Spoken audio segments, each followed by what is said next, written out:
Have you ever noticed how a narcissist can make a simple sentence feel like a courtroom? You say, "That hurt me," and they hear, "Attack." They don't process truth, they process status. So they do what they always do: scramble the scene, rewrite the script, drag in old mistakes, old texts, old tone, old nonsense. And you try to be fair. You try to explain. You try to prove you're not crazy. That's the hook. That's the leash. Because the moment you start proving, you're already losing. No, listen. You can't logic someone who's not chasing truth. They're chasing control. Control of your mood, your attention, your self-image. And when you stay calm, when you speak with zero emotional donation, they don't know where to land. They start spinning because you just removed their favorite toy, your reaction. And it looks innocent at first, doesn't it? A question, a concern, a comment, and then, you're on trial. They'll say, "I'm just being honest," while they poison the room. They'll say, "Calm down," and poke you harder. They'll say, "You're overreacting," while they collect your reactions like trophies. Here's the trick. They don't want to win. They want space in your mind. Once you're explaining, you're trapped in their frame. And if you walk away, they chase, then pretend they never cared. So your goal is not revenge. Your goal is precision. You become a wall with a mirror on it. In this video, How to Outsmart a Narcissist, you will finally understand the pattern, the bait, and the calm counter move that makes their mask slip. You will watch to the last second. Good. If you can't right now, save this video. Come back when you're ready. No excuses, no half listening. The final seconds are the key. As usual, close your eyes and focus with me. First, here's the rule nobody wants to admit. A narcissist doesn't argue to discover reality. They argue to edit your reality. So calmly outsmarting them is not about having better insults. It's about refusing to enter the fake courtroom at all. Let me make it real. You're at dinner. You say something simple. "I felt ignored today." They tilt their head, smile like it's cute, and go, "Ignored? Wow, so I'm a monster now?"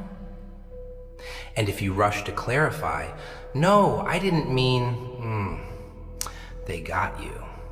Because now you're defending a crime you never committed. Another one. They arrive late, no apology, then say, "You're always dramatic about time." And you start listing facts, minutes, messages, receipts. That's when you lose. Not because your facts are wrong, but because you accepted their frame. You are the problem that must be explained. So first is this: stop answering the accusation, answer the pattern. And you do it with a strange kind of calm that feels almost disrespectful. Not loud, not cold, just precise. Example, they say, "Why are you attacking me?" You say, "I'm not doing this courtroom thing." Then you shut up. And yes, it will feel uncomfortable. You'll want to fill the silence. You'll want to prove you're good. That urge, that's the leash tightening. Here's the part most people miss. The narcissist is listening for emotional donation. If you donate fear, they escalate. If you donate anger, they perform innocence. If you donate guilt, they become holy.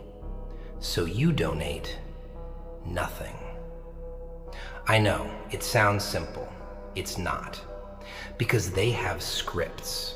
They'll suddenly cry, or they'll joke, or they'll bring up your past like a weapon. And your brain will go, wait, maybe I am the bad one. That's the hypnosis. And if you skip this part, you'll keep feeding them for years, thinking you're being mature. Don't do that.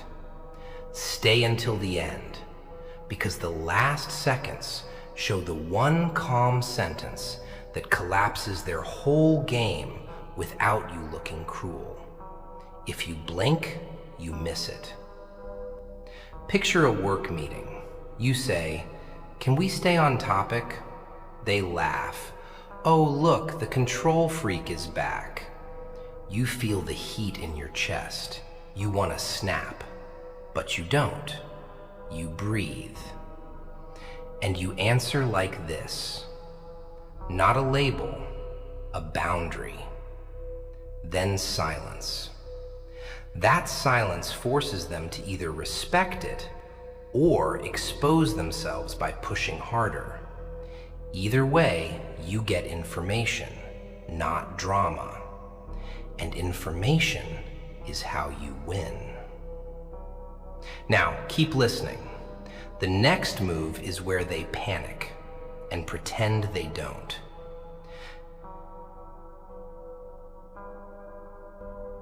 Second, you stop explaining and start naming. Not naming them, not diagnosing, not saying the N-word like it's a weapon. No, you name the move, the tactic, the pattern. Like a scientist watching a rat hit the same lever. Because the narcissist's favorite magic trick is confusion. If you're confused, you're controllable. Real life example. They say, "I never said that." You know they did. You remember the exact sentence. Your hands start sweating. You want to prove it. But proving it is the trap, because now you're sprinting inside their maze. So instead you go, "That's a rewrite." Then you stop. No debate, no extra words. You just took the pen out of their hand. Another one. They insult you, then hide behind humor. "You're so needy," they laugh. Then, "Relax, I'm joking." And you feel stupid for feeling hurt, so you swallow it. Then later, it explodes. Don't swallow it. Name it. You say, "That was a jab," then a joke cover. And here's the crazy part. You don't say it like you're pleading. You say it like you're documenting weather. They'll test you immediately. They'll roll their eyes. They'll smirk. They'll sigh. You always make everything serious. Good. Let them. Because the moment they can't drag you into defending your tone, the mask starts slipping. They need you emotional. They need you messy. They need you explaining. So if you stay clean, they get bored, then angry, then reckless. And reckless is where they reveal the real wiring. Here's a workplace one. They take credit for your idea, then later say, "We're a team, don't be insecure." Your stomach flips. You want to say, "No, that was mine. I have the email." Stop. Don't hand them a wrestling match. You say, "That's credit shifting." Then you ask one calm question. One. And this is important. 1. Should I send the recap email with the original source? Watch their face. Watch the micro panic, the tiny pause before they answer. That pause tells you everything. And if you're thinking, this feels too simple, yeah, that's because you've been trained to perform. They trained you to overtalk, over-justify, over-prove. So your new weapon is boring clarity. Stay with me, because in a minute, I'm going to show you the calm response that makes them chase you for an argument, and you won't give it to them. And when they can't get that argument, they make a mistake. That mistake is the doorway. Third, you learn the calm delay. Not silence as fear, silence as a weaponized pause. Because narcissists don't just want answers, they want instant access, instant emotion, instant compliance. So when you delay calmly, you deny them the hit. Real example. They text, "We need to talk now." Your heart jumps. You start typing a paragraph, then delete, then type again. And that jittery urgency, that's what they feed on. So you do something that feels almost illegal. You slow down. You reply, "I'm available in an hour." Then you stop. No reason, no apology, no "sorry, I'm busy." Watch what happens. They'll poke again. "Why are you ignoring me?" Or they'll bait, "Fine, I guess you don't care." They're trying to pull you back into the emergency they invented. Here's the trick. Don't fight the content. Match the tempo. You answer, "I saw your message." That's it. Short, clean, dry. Like you're stamping a document. They hate this because it removes their power to set the rhythm. And whoever controls the rhythm controls the room. Another one, in person. They corner you with a loaded question. "So do you admit you were wrong? Yes or no?" You feel the trap. If you say yes, they own you. If you say no, they call you arrogant. So you delay. You go, "I'm not answering a loaded question." And then, and this is key, you look away for a second like you're thinking. That tiny calm disengage, it breaks their spell. Now they'll escalate. They always do. They'll raise their voice. They'll accuse. They'll perform heartbreak. They want you to panic fix it. Don't. You say, "If you want a real conversation, lower the volume." If they don't, you end it. Not with a speech, with a door. With a sentence, "I'll talk when it's respectful." And you leave. That's not punishment. That's training the system. Because every time you stay, you teach them they can escalate and still get access.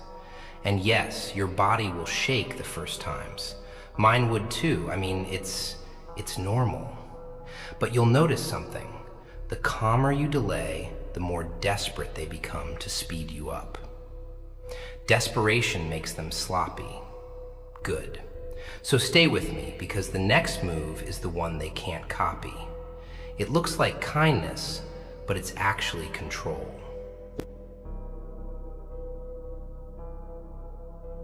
Fourth, you stop arguing and start selecting. Because with a narcissist, the real battlefield isn't the topic, it's access. They want unlimited access to your attention, your time, your emotions, like a subscription you never agreed to. So you do the one thing that feels almost rude. You choose what you respond to and what you let die. Real example, they throw 3 things at you at once: You're selfish. You never listen. And by the way, remember that thing you did last year? Your brain goes, wait, which one do I answer first? Exactly. That confusion is the weapon. So you select. You go, I'm responding to one point. Then you pick the cleanest, most objective one. Not the insult, not the bait, not the history dump. You pick the behavior. Like, we can talk about plans. I won't engage name calling. Watch how fast they try to drag you back into the swamp. They'll say, so you're avoiding accountability, or wow, you're so cold. That's the moment you must not over-explain. You say, that's not what I said. Then you repeat your selection. 1 point, 1 lane, 1 topic. They hate lanes. They love chaos. Here's a relationship example. You say, please don't speak to me like that. They reply, oh, so I'm the villain. You're perfect, right? It's a trap designed to force you into defending your character. Don't. You select the behavior again. I'm not discussing who's perfect. I'm discussing your tone. Simple, boring, surgical. And yes, they'll escalate the insult. They'll use that little laugh, that condescending smile. They'll say, you're too sensitive.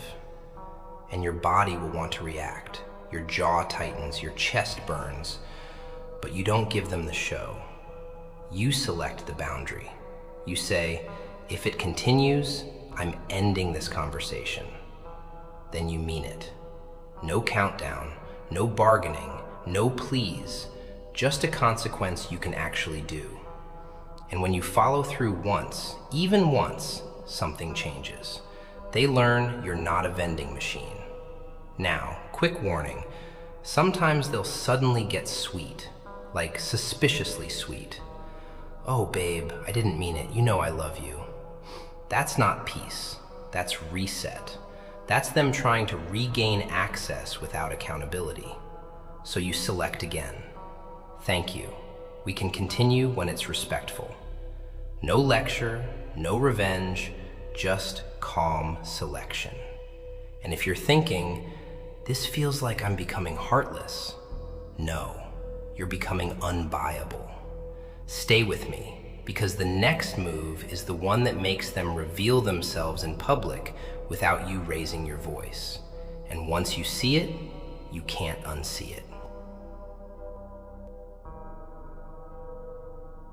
Fifth, you weaponize calm receipts without looking obsessed. Not screenshots as a fight, but clarity as a firewall. Narcissists thrive in fog, in maybe, in I don't remember, in that's not what happened. So you don't bring drama, you bring structure, real life. They promise, I'll be there at 6. At 7:30 they arrive smiling like nothing happened. And if you mention it, they go, why are you controlling? It was only an hour. So, instinct is to argue the minutes. Don't. You document the pattern. You say, we agreed on 6, you came at 7:30. Then you stop. No story, no insult, no tears. It sounds too simple, but it forces them into a choice. Admit or rewrite. And if they rewrite, I never said 6, you don't panic. You go, I'm writing it down going forward. Agreements in text. That line alone makes them itch because it kills their favorite playground, ambiguity. Work example. They assign you a task, later deny it, then blame you for not being proactive. Your chest gets hot. You want to explode. But you answer like an accountant. Just to confirm, you want X by Friday, correct? If they dodge, you repeat it. same calm. And when they try to shame you, "Why are you so formal?" you say, "So we're aligned."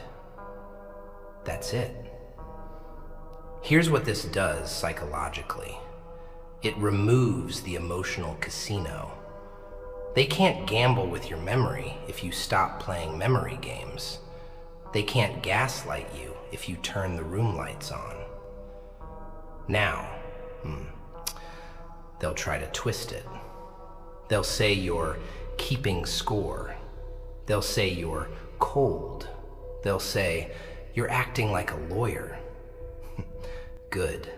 Let them hate it. Because lawyer is what they call anyone who refuses to be confused. And when you combine calm receipts with boundaries, something weird happens. They start leaking their real intent. They slip. They admit pieces by accident. They test new angles, faster, sloppier. So you watch the tells, the sudden smile, the quick blame shift, the little pause before the lie. You're not looking for proof to win an argument. You're looking for data to decide access. And the most powerful receipt isn't a screenshot. It's you saying calmly, "That doesn't work for me," then acting like it. One more realistic scene. They provoke you in front of people, then act innocent. They'll tease you, poke your insecurity. Then, when you react, they go, "See, everyone, this is what I deal with."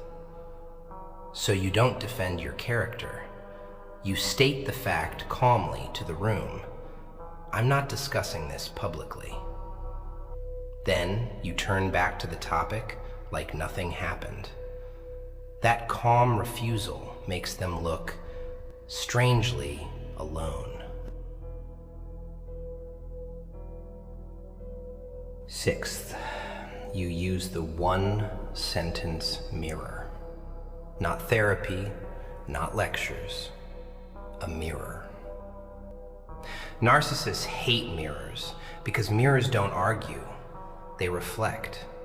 And reflection is the fastest way to expose a game without raising your voice. Real example. They say, "You're lucky I even tolerate you." Your stomach drops. You want to defend yourself, list your value, prove you matter. But that's the old you, auditioning for respect. So you mirror the intent. Calmly, you say, "You're trying to make me feel small." Then you stop. No anger, no sarcasm, just a fact. Watch the glitch. They'll deny it, of course. "What? I never said that." Or they'll spin. "See, you're always twisting my words." That's fine. The mirror already landed. Another one. They explode, then later act sweet, like it didn't happen. "You're my favorite person. I just get emotional." You feel pulled into forgiveness because the sweetness feels like oxygen. But you mirror again. "You hurt me," then you reset. No begging, no punishment, just naming the loop. Here's the part that feels crazy. The mirror must be short.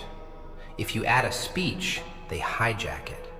If you add 10 reasons, they pick one word and attack it. So you keep it one sentence, maybe two, like a pin in a balloon. Work example. They joke about your competence in a meeting. "Oh, let's hope you don't mess it up again." People laugh politely. Your face burns. You could clap back, but that gives them a scene. So you mirror to the room, calm and clean.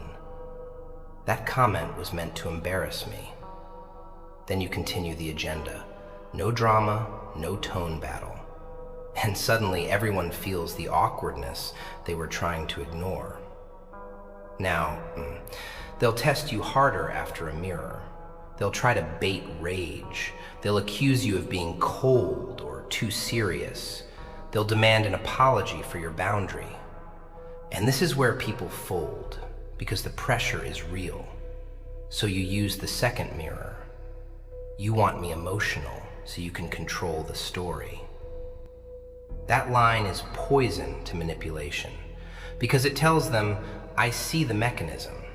And yes, sometimes your voice will shake, like that tiny tremble, you know? That's human. Don't fight it. Just keep the sentence short. Then you choose action. If they respect it, conversation continues. If they escalate, access reduces. That's the whole system. Mirror, then consequence. Calm doesn't mean soft. Calm means you refuse to be edited.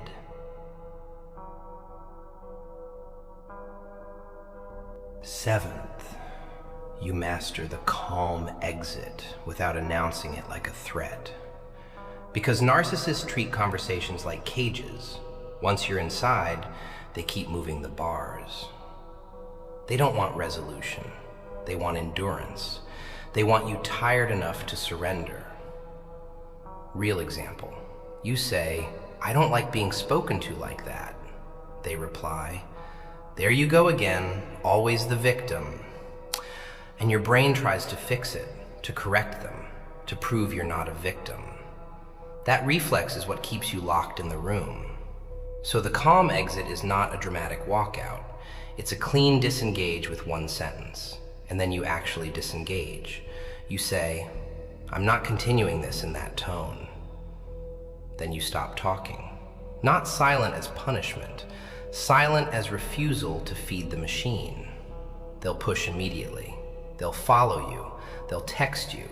They'll raise the voice. Don't you walk away from me.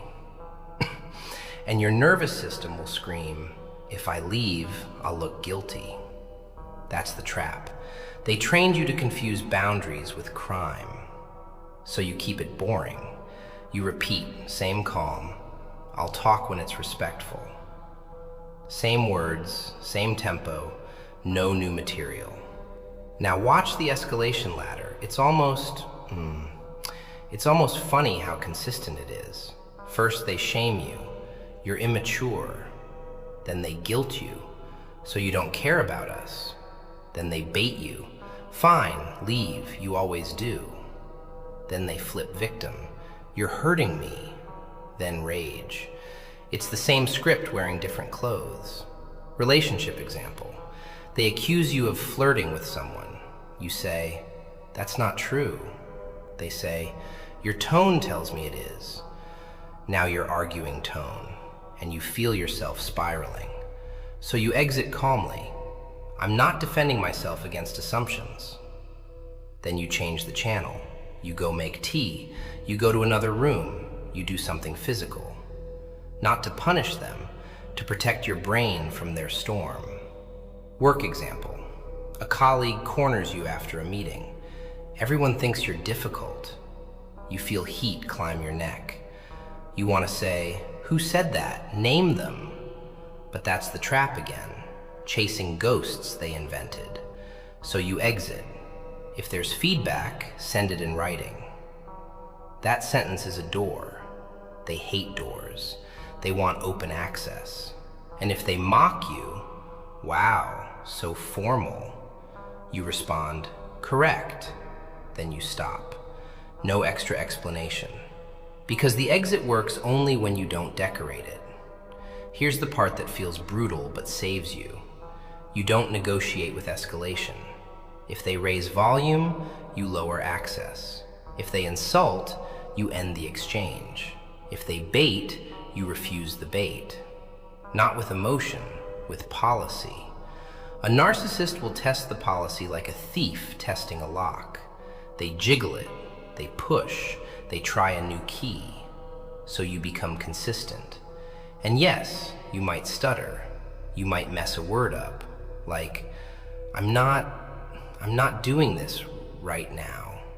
That's fine. Human. The power is not perfect delivery. The power is the action after the sentence. They'll try to trap you with closure. Just answer one question. One thing then we're done. That's not closure. That's a hook with a pretty name. So you respond, not in this state. Then you leave the hook hanging in the air. And if they switch to sweetness, sudden softness, okay, I'm sorry, don't go. You don't punish it. You don't melt into it. You keep the same calm structure. Thank you. We can talk when it stays respectful. Because the moment you reward a fake apology with instant access, you train them to use apology as a remote control. The calm exit is not drama, it's discipline. It teaches your nervous system a new law. You don't have to stay inside a liar's courtroom just because they keep calling your name. 8th, you stop trying to be understood and start being unmisusable. Because narcissists don't misunderstand you by accident. They misunderstand you on purpose when it benefits them. So the calm strategy isn't to speak clearer, it's to speak cleaner. Real example. You say, I need space tonight. They reply, so you don't love me. And your instinct is to rescue them. No, that's not what I meant. I love you, I just... And now they've turned your boundary into a romance exam. So you become unmisusable. You answer, space means space, not a debate. Short, no emotional padding. Another one, you say, please don't yell. They say, so I'm not allowed to have feelings. That's not confusion, that's conversion. They're converting your boundary into oppression so they can guilt you into dropping it. So you respond clean. Feelings are allowed, yelling is not. Then stop. And yes, it will feel robotic at first, like you're talking to a wall. But that's the point. You're removing the soft parts they grab. Work example. You say, I can't take this on today. They say, wow, must be nice to not care about the team. Your pulse spikes. You want to explain your workload, your stress, your deadlines, but explanations are raw meat. So you become unmisusable. I'm at capacity. If it's urgent, prioritize with the manager. That line doesn't invite shame. It redirects to structure. Narcissists hate structure because structure has witnesses. Structure creates records, timelines, accountability. They prefer vibes because vibes can be rewritten. Now watch the predictable move. They try to make you prove you're not selfish. They'll say, after everything I've done for you, or no one else would put up with you, or you're just like your father/mother. That's the guilt hammer. They don't swing it because it's true. They swing it because it works. So your response becomes a policy statement, not a defense. I'm not trading respect for guilt. Or I'm not making decisions under pressure. Or I'm not discussing this when you're insulting me. Simple sentences that can't be twisted without sounding insane. And here's the crazy part. When you stop trying to be understood, you start seeing them clearer. Because you're not busy performing, you're observing. You'll notice how they only misunderstand your boundaries, not your compliments. You'll notice how they remember details that benefit them and forget details that limit them. You'll notice how quickly they shift from sweet to cruel when access is threatened. That shift isn't mood, it's strategy. So you practice the clean phrase with a calm tone, even if you stumble a bit. I'm not doing this conversation like that. That's fine. The power is not in sounding perfect. The power is in not feeding the rewrite. And if they keep twisting, you do something that feels almost disrespectfully calm. You repeat the same sentence word for word. No new information, no new emotions. Because repetition kills manipulation. Manipulation needs movement. You become still. Example, they say, "So I'm the villain." You say, "I'm discussing behavior, not identity." They say, "You're calling me abusive." You say, "I'm discussing behavior, not identity." They say, "You're impossible." You say, "I'm discussing behavior, not identity." And then they realize there's no door into your nervous system. Being unmisusable is not being cold, it's being unclippable.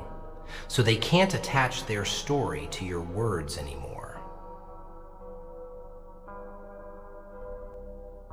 Ninth, you learn the calm question that turns their manipulation into self-exposure. Because narcissists love statements. Statements are walls they can paint. Questions are mirrors with lights. A good question forces them to choose a lane, and when they hate lanes, they reveal themselves by trying to escape. Real example. They say, "You're too sensitive." Your old reflex is to defend your sensitivity, explain your past, justify your feelings. So instead you ask calmly, "What outcome do you want from saying that?" Not angry, not sarcastic, just curious. Watch the freeze, because now they have to admit the goal.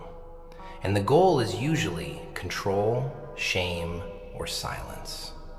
They'll try to dodge. "Oh my God, you're analyzing everything." So you ask again, same calm. "What outcome do you want?" No extra words, no emotional padding. Relationship example. They accuse you. "You don't care about me." You could say, "Yes, I do," and get dragged into a treadmill. So you ask, what would caring look like specifically? Specificity is poison to vague accusation, because vague accusation is how they keep moving the target. Then they get dramatic.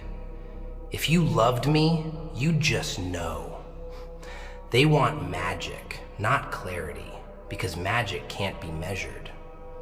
So you stay calm and ask, "Do you want a partner or do you want a mind reader?" And you let the silence sit like a weight. Work example.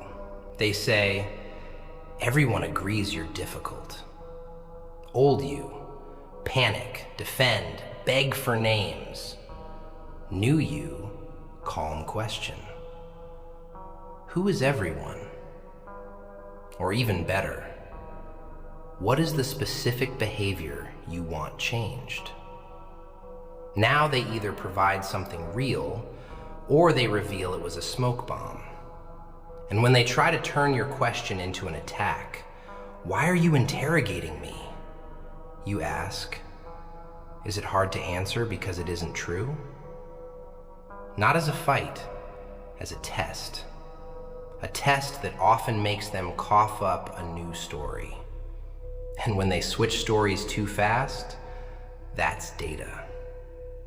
Now, a narcissist's favorite escape is emotion theater. They'll sigh, eye roll, laugh, storm off, cry, anything to avoid clarity. So you don't chase the theater. You stay on the question like a needle on a record. Example, they say, "You're selfish." You ask, "What did I do that was selfish?" They answer with vibes. "You always, you never." You ask, "What did I do specifically?" That specifically is a blade. It cuts through fog. And here's the part people fail. They ask the question, then they fill the silence. They get nervous and start talking. Don't. Ask. Stop. Breathe. Let them squirm. Because squirming reveals motives. If they answer honestly, good, you have reality. If they rage, good, you found the control addiction. If they mock, good, you found contempt. If they play victim, good, you found the guilt engine. And yes, sometimes your voice will trip a little, like, what outcome do you want? That's fine. It's real. Keep the calm. When they finally answer with something like, I just want you to stop acting like this, you respond with the second calm question. What does like this mean in behavior? Because like this is how they erase your boundaries. You force it back into language. And when they can't, when they keep circling, dodging, changing topics, that's not intelligence. That's evasion. That's the mask slipping. A calm question is not about winning. It's about making the game visible. Once it's visible, it stops being hypnotic. 10th, you stop reacting to their words and start tracking their incentives. Because a narcissist's language is just decoration. The real message is always, how do I keep control without paying a price? So you don't listen like a lover, you listen like an investigator. Real example, they say, I'm sorry you feel that way. That's not an apology. That's a refund request for your emotions. It means keep the pain, just stop talking about it. So you track the incentive. They want the conflict to end without accountability. And you respond with calm structure. Are you taking responsibility or are you dismissing it? Short, direct, no drama. They'll try to escape. Oh my God, you're so intense. Yeah, intense is what they call clarity. Another one, they suddenly become sweet after being cruel. They bring you a gift, they compliment you, they touch your shoulder like nothing happened. Your brain wants relief, your body wants peace, but track the incentive. Sweetness is being used to erase consequences. So you don't reject the sweetness aggressively, you don't punish it, you just don't let it rewrite reality. You say, thank you. We still need to address what happened. That sentence is a wall with velvet on it. Work example, they sabotage you, then say, I'm just trying to help you grow. You feel embarrassed, angry, you want to explode. So you track the incentive. They want to look superior while making you unstable. You respond like a professional. If it's help, put it in writing as actionable feedback. Now they either become accountable or they reveal it wasn't help at all.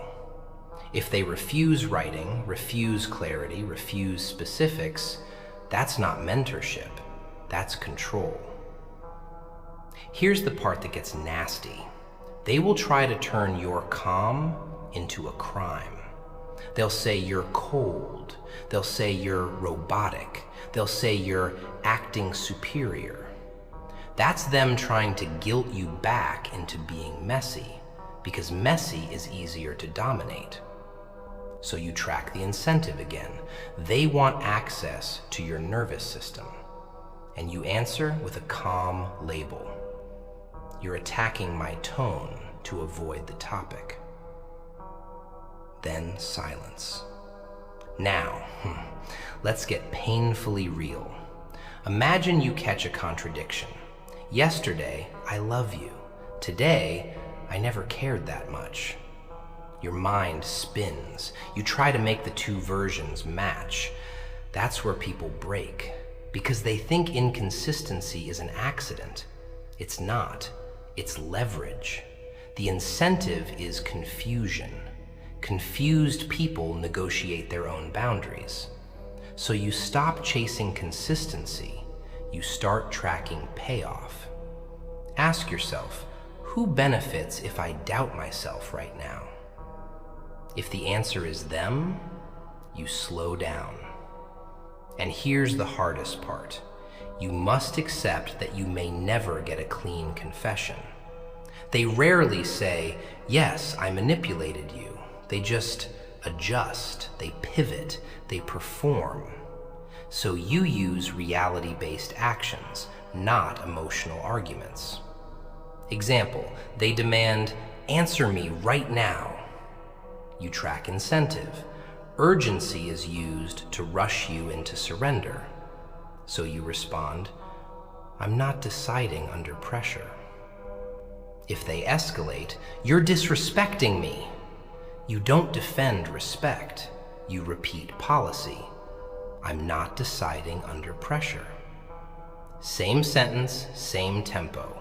Manipulation needs movement. You become still.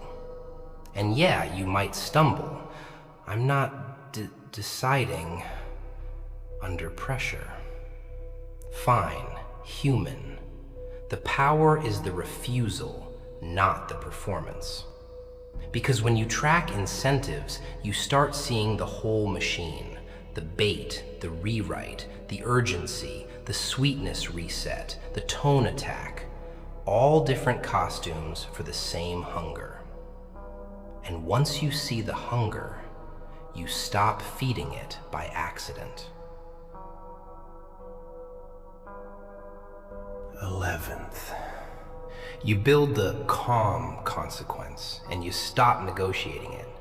Because a narcissist will debate your boundary forever, but they respect outcomes they can't talk their way out of. Words are cheap in their world. Consequences are expensive. Real example. They interrupt you, mock you, twist you. Then when you finally react, they say, see, you're unstable. So you don't try to look stable by over-explaining. You look stable by being consistent. You say, if you insult me, I end the conversation. That's not a threat. That's a policy. And the policy only becomes real when you enforce it the first time. They'll test you instantly. They'll smirk and throw a small insult like a toe in the water. Oh wow, sensitive again. Your body will want to prove you're not sensitive. Don't. You end it. Quietly. No slam, no speech, just, we'll talk later. And you stop responding. Now, here's the part that makes people fold. The guilt wave. They'll text you 12 times. They'll call you cruel. They'll say you're punishing them. That's not your conscience speaking. That's their control starving. So you keep your policy boring. We can talk when it's respectful. Same sentence, same calm. No new oxygen. Relationship example. They cross a line, then switch to sweetness. Come on, I'm sorry. I love you. You know I didn't mean it. Your brain wants the comfort, but the comfort is how they erase consequences. So you separate feelings from access. I hear you. We still take space after disrespect. Not cold, clean. Work example. A colleague undermines you, then laughs it off. If you can't take a joke, maybe you're not cut out for this. But you don't explode. you go professional. If it happens again, I'll address it with management. Then you stop talking. And if it happens again, you actually do it. Because the calm consequence is not theater, it's math. And yes, they'll call you dramatic for doing the calmest thing possible, following through. Because follow through is the one language they can't gaslight. Now, let's talk about the secret fear under all of this. What if I enforce consequences and they leave? Good. If someone only stays when you accept disrespect, that's not love. That's access addiction. And I'm not saying it's easy. Sometimes you'll shake. Sometimes your voice will crack, like, we'll talk later. That's real. Calm isn't the absence of fear. Calm is refusing to obey fear. So the rule is simple. Boundary equals sentence. Consequence equals action. No debates in between. They will try to drag you into one last explanation. They'll say, just answer me. They'll say, so you're really doing this? They'll say, you're heartless. You don't defend your heart, you defend your policy. I'm not continuing this. Then you act. And when you do this consistently, not perfectly, consistently, something cracks. They either adjust because control isn't free anymore, or they escalate and expose themselves because they can't stand limits. Either outcome is clarity. Clarity is what you've been starving for. No more courtroom, no more auditions, no more emotional donations.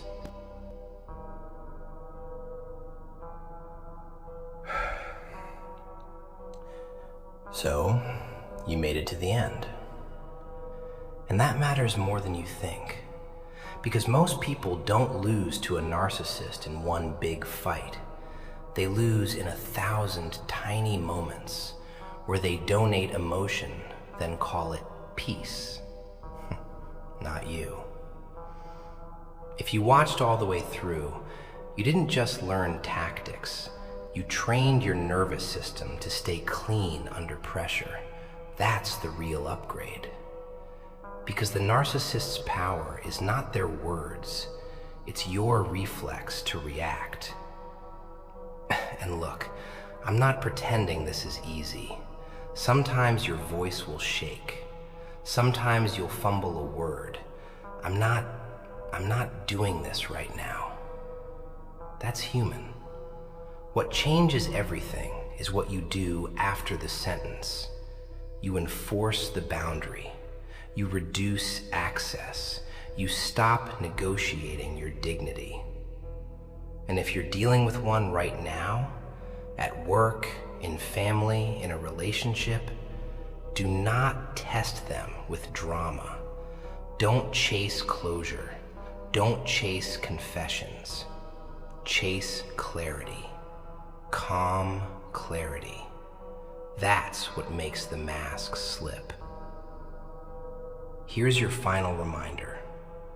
They will try to pull you back with urgency, sweetness, guilt, and blame. If you give them your reaction, they get their drug. If you give them your calm policy, they get exposed. And if you're still wondering, will they change? Sometimes. But not because you begged, not because you explained. They shift only when the price of the game becomes too high. So if they come back with a smile, with gifts, with "I missed you," don't confuse warmth with repair. Ask one calm thing. What's different now? Then watch actions, not poetry. Next video, I'll expose the silent traps they use after you set boundaries. The ones that look like love, like concern, like honesty. Those are the cleanest knives, because they don't look like knives. If you want me to build that next breakdown around your situation, type the title you want, word for word, in the comments, and make it bold, make it real. Now, I want you to do something for me. If this helped, hit like, subscribe, because you don't need more motivation.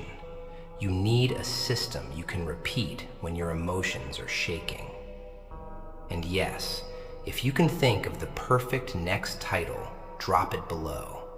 I read the comments, and I build the next mind game map from what you choose. You didn't outsmart them by becoming cruel. You outsmarted them by becoming unbuyable. And once you're unbuyable, they can't afford you. Now you know.